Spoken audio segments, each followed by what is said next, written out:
देश के 72 करोड़ किसानों से मोदी सरकार का विश्वासघात आज सदन के पटल पर उजागर हो गया।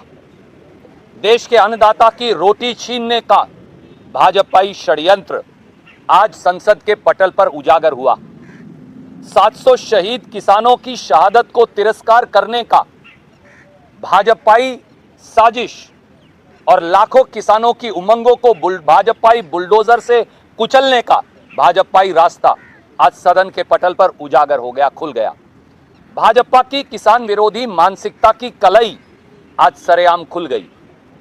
जब देश के कृषि मंत्री ने, जो मंदसौर में किसानों के खून से होली खेलने के लिए ज्यादा मशहूर हैं बजाय किसान पक्षधर बात करने के, जब उन्होंने सरेआम मोदी सरकार की ओर से देश में किसान एमएसपी की गारंटी का कानून बनाने से इनकार कर दिया, यही नहीं C2 प्लस 50% पर एमएसपी निर्धारित करने से भी इनकार कर दिया। C2 यानी किसान की इनपुट कॉस्ट, किसान की फैमिली लेबर, किसान की जमीन का किराया, उस पर 50% मुनाफा देने का जो प्रधानमंत्री जी ने वादा किया था, आज ये उससे भी मुकर गए। करोड़ किसान मोदी सरकार के इस अहंकार को कभी माफ नहीं करेंगे। आज हिंदुस्तान के इतिहास में एक काला दिन है जो संसद में हुआ। आज हिंदुस्तान के इतिहास में देश का किसान और खेत मजदूर इस मोदी सरकार के द्वारा निर्मित इस काले दिन को याद भी रखेगा और उनके अहंकार को चकनाचूर भी करेगा।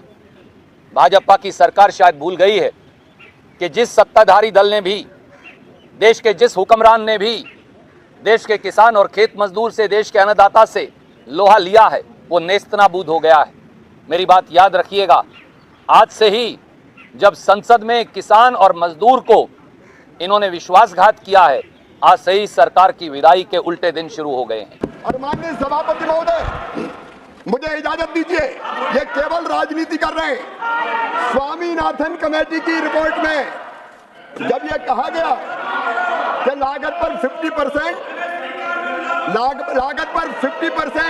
मुनाफा देकर समर्थन मूल्य घोषित करना चाहिए। यूपीए की सरकार ने, जब मनमोहन सिंह प्रधानमंत्री थे, उन्होंने साफ तौर पर यह कैबिनेट नोट है, मैं इसको सामने सदन के रखना चाहता हूं। इन्होंने ये कहा कि एमएसपी को उत्पादन की भारित औसत लागत से 50% अधिक तय करने की सिफारिश पर यूपीए सरकार ने कैबिनेट में यह कहते हुए स्वीकार नहीं किया कि सीएसीपी द्वारा प्रासंगिक कारकों की व्यवस्था पर विचार करते हुए एक वस्तुनिष्ठ मानदंड के रूप में एमएसपी की सिफारिश की गई है। इसलिए लागत पर कम से कम 50% की वृद्धि निर्धारित करना बाजार को विकृत कर सकता है।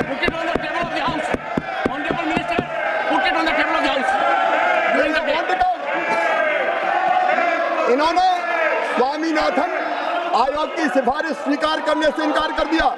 ये कांतिलाल भूरिया जी का जवाब, तत्कालीन कृषि मंत्री, उन्होंने कहा कि स्वीकार नहीं किया जा सकता। सम्मानित शरद पवार जी का जवाब, जो सरकार में मंत्री थे, उन्होंने भी कहा कि सरकार सीपी की सिफारिशों के आधार पर एमएसपी तय करती है और इसलिए पहचानने की आवश्यकता है कि उत्पादन लागत और एमएसपी के बीच कोई आंतरिक संबंध नहीं हो सकता, और उन्होंने इनकार कर दिया, इसको स्वीकार नहीं किया। ये मंत्री केवी थॉमस का जवाब, इस सिफारिश को सरकार ने स्वीकार नहीं किया है क्योंकि एमएसपी की सिफारिश कृषि लागत और मूल्य आयोग द्वारा वस्तुनिष्ठ मानदंडों के आधार पर प्रासंगिक कारकों की व्यवस्था पर विचार करते हुए की जाती है। यह कैबिनेट नोट इनकी सरकार का, माननीय सभापति महोदय, मैं रखता हूं, लेकिन कैबिनेट नोट में इन्होंने राष्ट्रीय किसान आयोग द्वारा राष्ट्रीय नीति में शामिल न की गई सिफारिश, जब यह सिफारिश की गई कि एमएसपी उत्पादन की भारित औसत लागत से कम 50% से अधिक होना चाहिए, कैबिनेट नोट में यह लिखा एमएसपी की सिफारिश सीएससीपी द्वारा संबद्ध घटकों की किस पर विचार करते हुए बस्ती पूरक मानदंड पर की जाती है। अतः लागत पर कम से कम 50% की वृद्धि निर्धारित करने से मंडी में विकृति आ सकती है।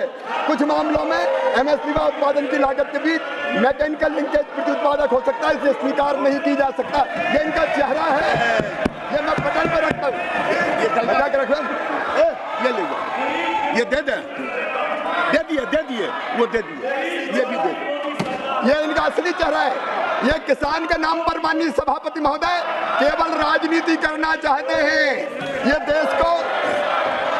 देश को अराजकता में झोंकना चाहते हैं। लेकिन मैं पूरी जिम्मेदारी के साथ कृषि मंत्री के रूप में कहता हूं, प्रधानमंत्री जी के नेतृत्व में खेती को लाभ का धंधा बनाने में और किसानों की आमदनी दुगनी करने में कोई कसर नहीं छोड़ेंगे।